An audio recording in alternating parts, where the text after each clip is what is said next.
Welcome to it's almost time for pitchers and catchers to report edition of Sharing Sox. I'm Southside Sox duty geezer Leigh Allan. With me, my son, and just for a little while longer, West Coast correspondent Will. And we're delving into many, many things. This is number 99 of our podcast. 99, the When Aaron we get to Judge episode.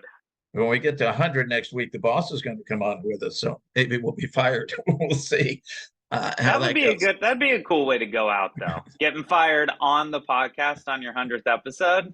I mean, there are less dramatic ways that aren't interesting. I like that. I dig it. But back to drama.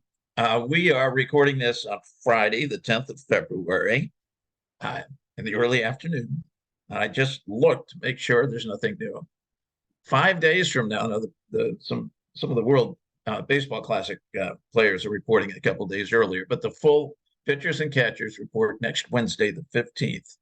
And the elephant is still out tromping around the room. Nothing from Major League Baseball on Mike Clevinger. Unbelievable. Nothing. Not a peep. Just Not an update. unbelievable. Not a They've had word. months and months. It's been very public since the woman went on, the accuser went on Instagram months ago now, and nothing out of them, which means the White Sox can do nothing. They can't fire Clevinger. They can't punish Clevinger by the contract, by the union contract rules. It's insane that they've done nothing. At the very least, they can come out and say inconclusive. He's on what they call administrative leave, which is kind of out on bail. Which is what they did with Bauer, essentially, Yes, for a long yes. time. And then Yeah. so the White Sox just say, don't come to camp, you're on leave.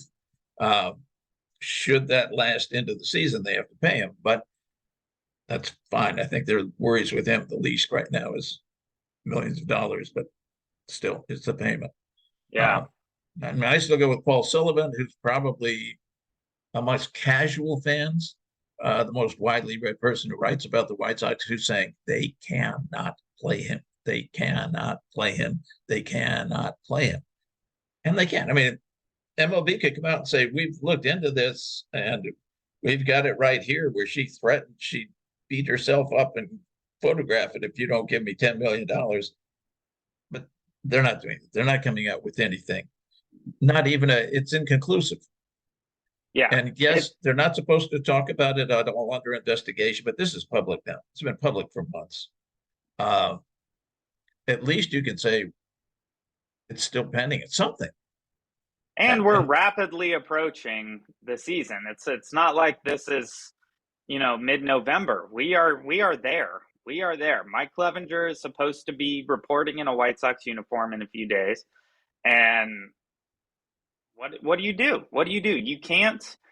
So I would think, since you can't punish him, you can't tell him not to come to camp. No. You can ask him not to come to camp. But I would think, I mean, he's such a swell teammate that he'd certainly go along with whatever. I mean, if you ask him not to come to camp, he's definitely coming to camp. But talk about, just a crap storm, to put it in a nice way. This was our year of getting rid of the distractions. We got rid of La Russa. We did the right thing there. We didn't have a good offseason, which we'll get to, but the distractions were supposed to be gone. Got this new manager who I do actually have a lot of faith in. And now you're going to start with so much noise again because nothing is being done. It's not like, if you get rid of Clevinger, if MLB moves on this and Clevinger's gone, anybody cares. No one cares. He's not really on the team yet. But what do you do? I don't know. It's all in MLB's hands, and MLB moves so slowly and they're so pathetic when it comes to this stuff that it screws over the teams that have these guys. I mean, the Dodgers, the player for that matter. I mean, and the player too. Yeah, I mean, we don't know the outcome of this investigation technically, and we need to know. We need to know what is going on here. That is our fifth starter. Obviously, these accusations are a lot more important than baseball. I'm happy to get rid of him as soon as we can. No problem with that, even though it gives us no fifth starter. I think look, the Steamer's got him pitching 26 games this season. So, well, yeah, for a guy who's not necessarily known for being healthy, I think any prediction that he's going to pitch that much is questionable to me. But I know that's what they're hoping to use him for. If he's not an abuser, all of their projections on the pitchers are questionable. They got Cease starting 32 and Lynn and Giolito 31 apiece. Not going to happen. No. Cease stays healthy. Giolito, particularly Lynn, unless Lynn comes to camp having lost 50 pounds, he ain't making 31 starts. Which is we'll segue a little bit into the White Sox that are playing in the World Baseball Classic, which is coming up. And I was shocked to see that Lance Lynn is going to play. I can't believe that some of these White Sox players who are playing. I get it. I would want to play in it too. The World Baseball Classic is really fun. But you're talking about, we're sending Lance Lynn and Tim Anderson to the American team. These are two guys who have not been on the field much. And the idea that they're going to go play highly competitive baseball right before the season makes me think we're probably going to be without Tim Anderson and Lance Lynn when the season starts. Not impossible. And they're not the only ones up there. For the American team, Graveman's also going to pitch. That's a late addition to the American team. But Luis Robert, Yohan Moncada are playing for Cuba. Luis does not exactly stay healthy well either. Juan does not necessarily stay healthy well. Eloy is playing for the Dominican Republic. He doesn't stay healthy at all. To happen. These are guys who have not been in shape to play Major League Baseball in August. And we're going to send them out there to a highly competitive tournament in March. I just think it's a really bad idea that a lot of these White Sox players are playing. I know a lot of fans probably feel that way about their players playing in it, just based on injuries. But the White Sox are sending marquee injured guys to play at a high level before they are in shape to do so, really. I mean, I don't hope they get eliminated right away, but it might be the best thing for the White Sox if they do, because even with Graveman, if he gets hurt, we don't have Hendricks and we don't have Kendall Graveman. So we have nobody on the back end of the bullpen.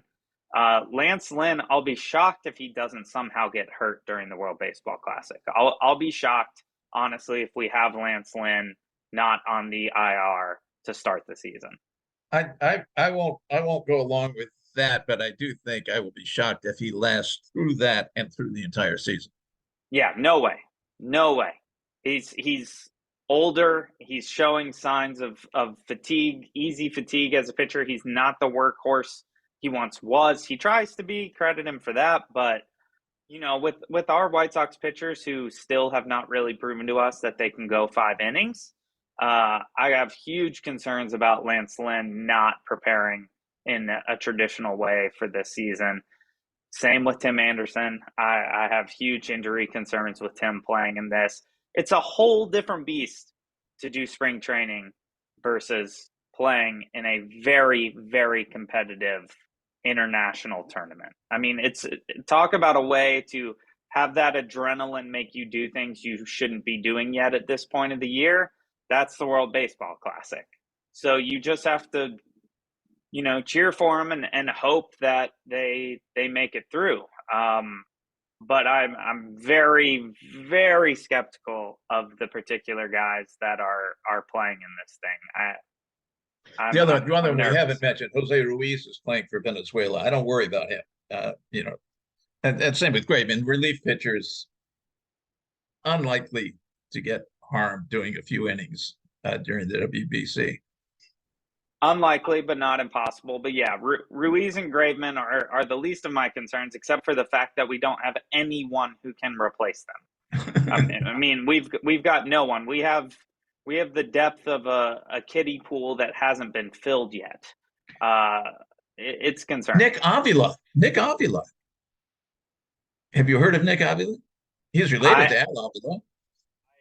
personally have heard of him. Yes, that's where my According- knowledge ends.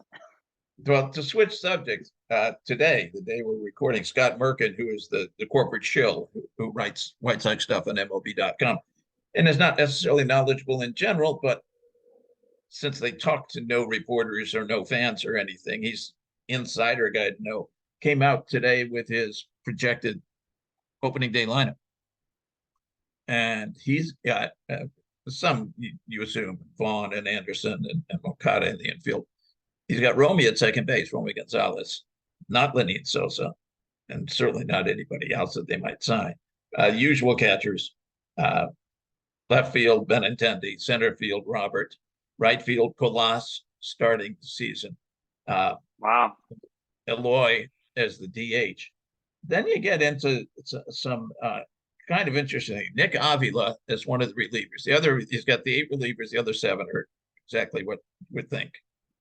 Take away Liam Hendricks from last year and the rest of those guys. But Avila he's never pitched above Double-A. Why? I mean, they signed like 127 minor league reliever contracts. Why this one would be the one that Merkin thinks is going to be on the roster, I have no idea. I guess because it's kind of a throw a dart and just hope one of them can pitch at the major league level. He also, what was his other one he had for the backups? Leary, Gavin Sheets, and Victor Reyes. Okay. Instead of Billy Hamilton or Jake, the brain dead old man. Burger. No, not the outfielder that they've got on a minor league contract. I'm too old. That's all right. You're the geezer. You're allowed to do this. But those two are both exceedingly good outfielders. Reyes, 5 years in the majors, 1 WAR total, 1/10 WAR last year, all of it with Detroit. Bad outfielder. He scores fairly well in left, but Marisnik, that's what Jake's Oh, name. yeah, right. They say it's not really Alzheimer's if you remember it eventually. Former Astro. Yeah, and an excellent outfield and can play center field. Also the case. I mean, Billy, I wish it'd be Billy Hamilton because I just love to watch him play. Not necessarily to watch him bat, but to watch him in any other aspect of the game. It's even fun to watch him bat because while he's not great at hitting, you truly never know what he's going to do. He comes up with big hits at big times, and he is a guy who loves the moment. He loves being in those big moments. And yeah, I mean, we have probably devoted over 99 episodes. You can probably take 40 whole episodes of us talking about how much we love Billy Hamilton. Because he's our kind of guy. He's our kind of guy. I would much rather have him on this team, especially in a situation where it looks like we might be coming in with some noise again from the outside. Billy Hamilton is a leader. He is a leader. And what did we lose more than anything this offseason? We lost our team leader in Jose Abreu. Also the best hitter. and the best hitter. But obviously Jose Abreu's tangibles very much there, but his intangibles maybe even more important. Now, clearly the leadership wasn't quite overcoming the La Russa issues, but losing Abreu is a leadership gap that has to be filled. Right now, I have no clue who that leader would be on the White Sox. I look around the team and I just don't see it. And that's not even the things that got scored by people like the Athletic giving the White Sox offseason an F.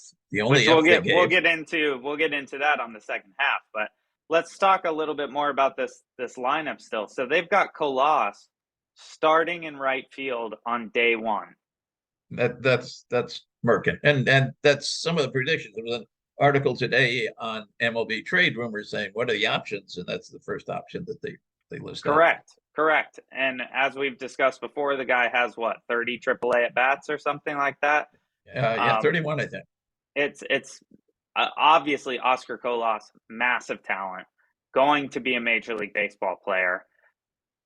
Is he the guy you want in right field on opening day this season? I think the answer is just no. And that's not about his talent. It's about him not having a chance to fully develop, which is what we've been doing to players. We're kind of the opposite of the Guardians in that we just throw guys out there before we've developed them. If you need examples, look at any outfield tape of Andrew Vaughn that you have. And I think that's what's going to happen with Colas as well. Major League Baseball, I mean, these guys say it every year. It is a vastly different speed from AAA. AAA is a lot of guys who are going to play Major League Baseball, but a ton of guys who are never going to play Major League Baseball. And when you get to the show, it moves at a speed so far beyond even AAA that just being thrown out there when you have not played a lot of AAA will be an absolute shock for even someone as talented as Oscar Colas. Now, he'll get his big league audition. He'll have a chance to get better at the pro level, but that could take a lot of time. I mean, we could see a situation where Colas isn't really even hitting the ball until late in the season. But we have no one else, and I'm not against Colas being out there because we have no one else. Speaking of no one else's, since if Merkin is right, which he isn't necessarily, and Victor Reyes is the fourth outfielder rather than Hamilton or Resnick, he can't play center. He has played center. He can't really play center. So your backup center fielder is Yuri Garcia, who is also your only infield backup. Just according to what Merkin's throwing out there, would be your only infield backup. Yeah, I mean they talk about having no depth. That's no depth. That is real serious no depth. Yeah, I mean we have, for a team that is theoretically in a contention window, which of course now we kind of laugh at that, but this is still technically our window that we were supposed to be good. To have that little depth, can't do it unless you can, figure out a way to stop those injuries from happening like they've been happening. And, I don't know that that's possible, but depth is going to be the death of this team for sure. For sure it is. ESPN just came out and said we have the seventh best starting pitcher rotation in the majors, but that includes Clevinger, who better not be playing, which means presumably Davis Martin, who did okay last year, was also hurt at the end of the year. And then, I mean, you talk about no depth. You're just, it's. I think I'm shocked even by that ranking. I think we have the seventh best rotation if all of them have their best season. Essentially what they were saying was they expect comebacks from Lynn and Giolito. Why would you expect a comeback from Lynn? I don't expect it at all. No, I expect it from Giolito. I really do, but I don't expect it from Lynn. I hope for it from Giolito. And that's talking more innings from Michael Kopech. Well, we have no evidence that he's up to it. Yeah, none at all. None at all. And again, we're going to just have a horrible time with pitch counts, as we always do. We're going to have guys throwing 110 pitches in 5 innings. And then you got to go to that bullpen, which is questionable at best at this point, with Hendricks out and Crochet out. I don't know. But we got to take our break here. We'll come back and we will talk about these off-season grades from The Athletic, from MLB Insider. Spoiler alert, no A's headed our way. But hang in there. We'll be right back on Sharing Sox. Welcome back to Sharing Sox. We talked about Dirtbag Clevinger and about our opening day roster opportunities. If you didn't listen to the first half, I'll recap. Bleak, and bleak. And let's talk about these off-season grades. The White Sox got hit with an F from The Athletic, the only F, I believe, that they dished out. The closest one was the Rockies had a D. Wow. When you can't match up to the Rockies, you're in trouble. Holy cow. And the MLB Insider, far more optimistic with a D-. I'm probably more on the D minus train. I'm probably closer to the F plus train than the solid F. But we were about as bad as you can possibly be this offseason. We've got 8,000 minor leaguers who can't play, and Andrew Benintendi is Who pretty can? much I mean, I'm who very happy can. with Benintendi. Yeah, of course. I'm not sure that he's the guy you want attached to the claim of the biggest contract your team's ever given out, but that's the situation we're in. He's certainly a huge left field upgrade. Unfortunately, we've got Eloy, who wants to be playing in the field. Well, he can't because that's where Benintendi plays. Benintendi's not good enough to play center field, not good enough to play right field. There's nowhere else for him. He is a good left fielder. Yeah. Also a good hitter. But Benintendi will be starting in left field pending injuries for the entire season. So Eloy must DH. He wants to play right field. Right. Okay. Yeah. I can tell you this. If you put Eloy Jimenez in right field, Cleveland is stretching singles into triples. They'll see a ground ball go between first and second, and they'll be thinking third base on that arm. Eloy has a truly terrible arm. I can't imagine he could even sort of play right field. He couldn't handle left field. Now he wants to go out there and catch balls breaking the opposite direction. Do you know how long it's going to take him to figure that out? He thinks it's easier and that he's got it made. Pedro Grifol is saying he could be out there 1 or 2 days a week. I presume if they face a left-hander in particular, if Colasa is the regular right fielder and they face left-hander, Reyes can play out there. He's not a good right fielder. He's only a good left fielder. If he's the guy. And of course, Marisnick and Hamilton can play out there all day. Yeah, an outfield of Benintendi, Robert, and Hamilton or Marisnick. You're just daring guys to hit fly balls. That's a hell of a defensive outfield and a complete reverse from last year. Although one of the predictions that I saw, and I forget which one it was, had Robert as an extreme negative defensively. And that's got to go off the fact that he was just phoning it in much of last year.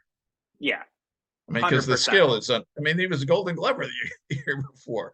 And he should be. He should be a Gold Glove finalist every single year. His skill set it's top 3 in all of baseball. Yeah. But he does like to throw the ball back to the infield by way of trying to knock down a Chinese balloon. He does. He's someone in spring training's got to mention to him that there's an infielder out there waving, saying, "Throw it to me first, and then I'll throw it the rest of the way." Called a cutoff man. It's a new concept. We'll see how it works with the shift rules. But it's been around baseball for quite some time. So hopefully someone mentions it to Luis. But Luis needs to make an absolute defensive turnaround, and the only person who can do that is Luis's mind. Luis has the skill set to be arguably the best center fielder in terms of catching the ball in all of baseball. He was that early on, and now he has regressed like nobody's business, including taking a couple of fly balls off the dome, which you rarely get to see at the major league level. And while it's entertaining, it's not necessarily good for the whole concussion scenario. But Luis needs a massive defensive turnaround. But I agree. If you can go out there and you've got Benintendi in left, and you've got Luis Robert center and Marisnick in right, and they are playing to their abilities, that is about as good of a defensive outfield as you can have. Benintendi, while he is not good in the other positions, is what I would call, if there is such thing as an elite left fielder, he's about as close to an elite left fielder as you can have in terms of defense. You don't necessarily put your best guy in left field in Major League Baseball, but he is good at that position. But as we know, we don't know, but as Merck is predicting, we won't have Marisnick or Billy Hamilton in that lineup. And so you're talking about Lurie Garcia potentially stepping into right field at times, or center. or center, which tells me if I were batting to hit the ball to right or center, depending on where Leori is. Not that Leori is terrible. No, he's certainly much better than what we usually had at left and right last year. Yes, but he is not a major league outfielder by any stretch of the imagination. So we got an F, we got a D minus. I'm sure that really woke up Hahn to make some good moves. But it seems like we're essentially done. We are. It seems pretty much It done seems making like moves. Michael Waka is still out there on the pitching front. If they would just come out and say Clevinger is suspended for 3 months or the season or whatever, uh, maybe they get in on the action there. I don't know why Waka hasn't signed. I guess he's just asking for too much money. Seems to be the case. He's asking for a ridiculous amount of money Elvis for Andrus is what he still out is. there as a potential second baseman, or actually shortstop. But Tim at second would be even better. But uh, they're not going to happen. It just doesn't look like it's going to. Which made there's one other thing. The Athletic, which I get now. I never subscribe to anything that I have to pay, but except I get the New York Times. So now I get the Athletic since they bought it, uh, and I get the White Sox stuff. They did a survey of White Sox fans. They got 2,000 responses, and most of it was everything. It's terrible. This is terrible. This is great. This is good. But there were some interesting things. Jerry Reinsdorf. What's the what's what is your complaint about Jerry Reinsdorf? What's your main one? And they listed 5 or 6 choices. Overwhelmingly, it was budget, and certainly that has been a complaint about it for years. But really, the top 7 payroll last year. That's not the hugest complaint, and that was top 7 with Hahn wasting incredible amounts of money, particularly on the bullpen. One of the other choices was just the way they treat fans or attitude toward fans or attitude. That I thought, to me, that's all encompassing because it includes the Yeah, budget.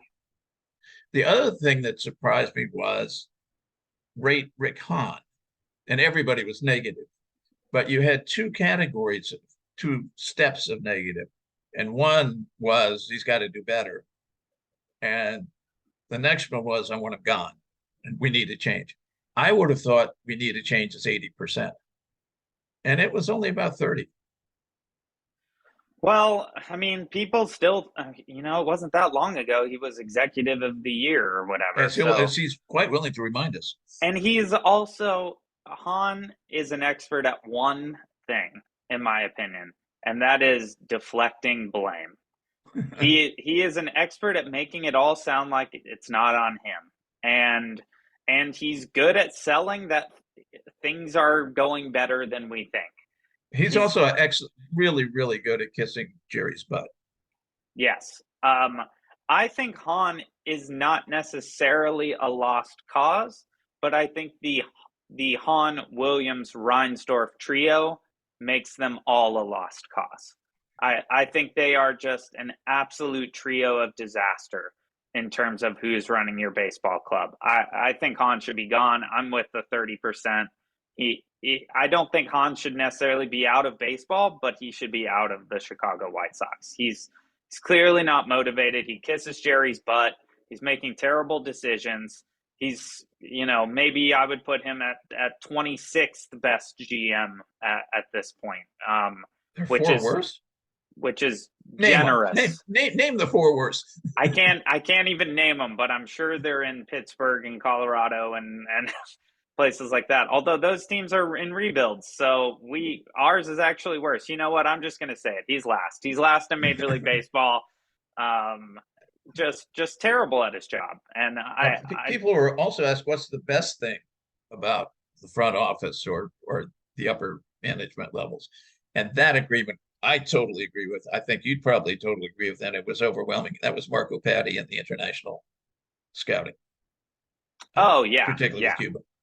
yeah, for sure. I mean that is something we excel at. But yeah, I mean, it's really interesting. The White Sox fan base is really, really feeling like they are not cared about at all. And whether it's sports or whether it's politics, that's kind of where the beginning of the end is for businesses, for politicians, for franchises. When people feel like they're not being listened to, no one cares about them, the White Sox are making it a tough sell to spend a lot of money to go to baseball games. And it costs a lot of money to even go to White Sox games, not compared to the North Side. But look at the Cubs offseason. I don't know that we're going to be the best team in Chicago this year. And that is embarrassing. That's embarrassing because you have a Cubs team that completely committed to a rebuild. And now they are potentially going to be as good as the White Sox already during our championship window. I just don't see a way for the team to gain the trust of fans again anytime soon. We're just not doing it. They're not making any of the moves to instill that trust in us. And then with the Clevinger thing's not on the White Sox, it's on MLB. But we're in a tight spot. The White Sox signed Clevinger, and yes, the latest accusations were not public, and they claim they didn't know, and that may very well be true. But Clevinger, being just a complete dirtbag human being who does not care about his teammates in the least, et cetera, et cetera, et cetera, was widely known, has been for years, to sign that jerk rather than to go after and who didn't even pitch well. I mean, he's coming back from a second Tommy John, which is not a shoe-in. It's about 50-50 whether pitchers do well after a second Tommy John, and particularly they don't last long. They don't last much longer than he's already lasted after a second Tommy John. Yes, there are exceptions. There are guys that go on for 15 years after a second Tommy John and do well, but they're exceptions. They're not the rule. Yeah. Why? And they're not dirtbags. I mean, it's just. I mean, the big thing for me is the upside on Clevinger is what a 4.50 ERA. I mean, I think that's if Clevinger gets cleared in this thing somehow and does pitch, I think the best thing we're looking at is an ERA around 4.50.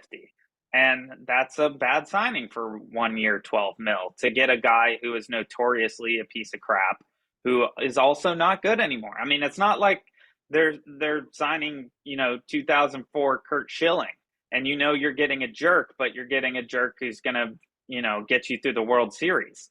This is Clevinger. This is a fifth starter who might be designated by the end of the year. I don't see a world where the upside is even good on Clevinger. Hold it.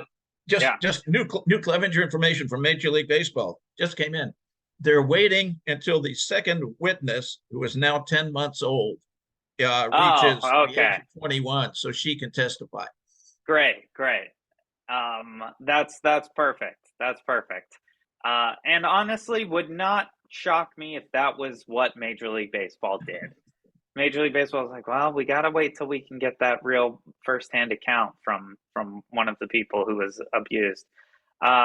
I just hope Major League Baseball moves quickly so we can get Clevinger out, kick him to the curb, tell him we've got no room for that kind of crap in baseball. These guys need to be held accountable for their off-field behaviors. We have to expect that. These are grown men.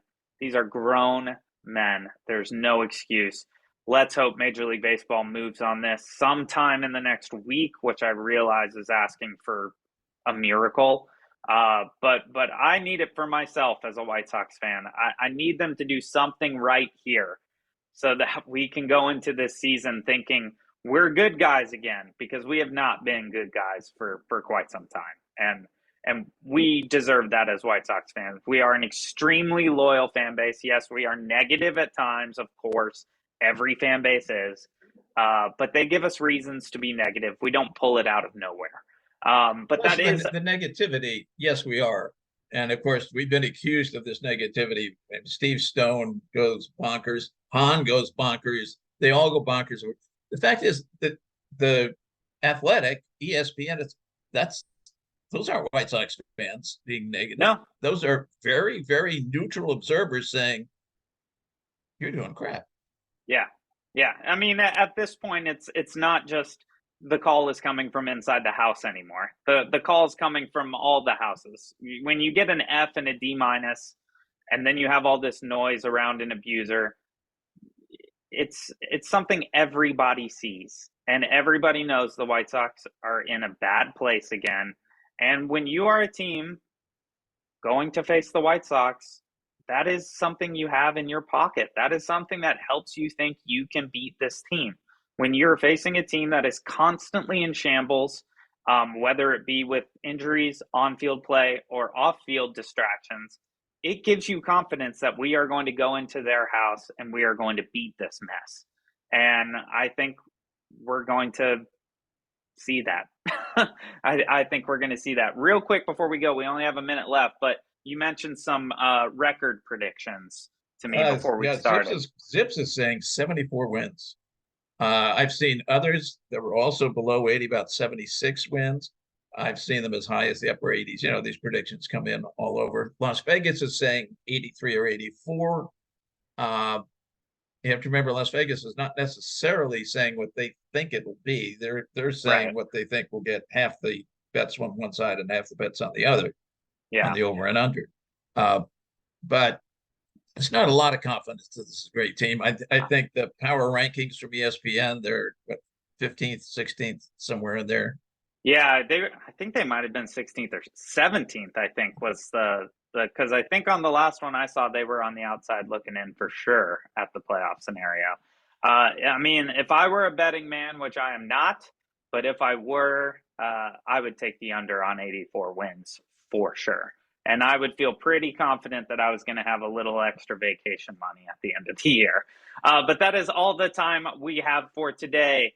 Thank you for listening to episode 99. We'll probably be back late in the week next week as well, in hopes that Clevinger news comes out. And we will see you for our 100th episode. If anyone out there has listened to all 99, you are amazing. We love you. I can't believe you listen to us gripe so much, but I'm so glad you agree with us on everything, because that's why you listen to all 99 episodes, clearly. To the players who definitely have listened to all 99 episodes, hang in there. You're gonna have a great season. We love you, but yeah, we will see you for the 100th episode next time on Sharing Sox.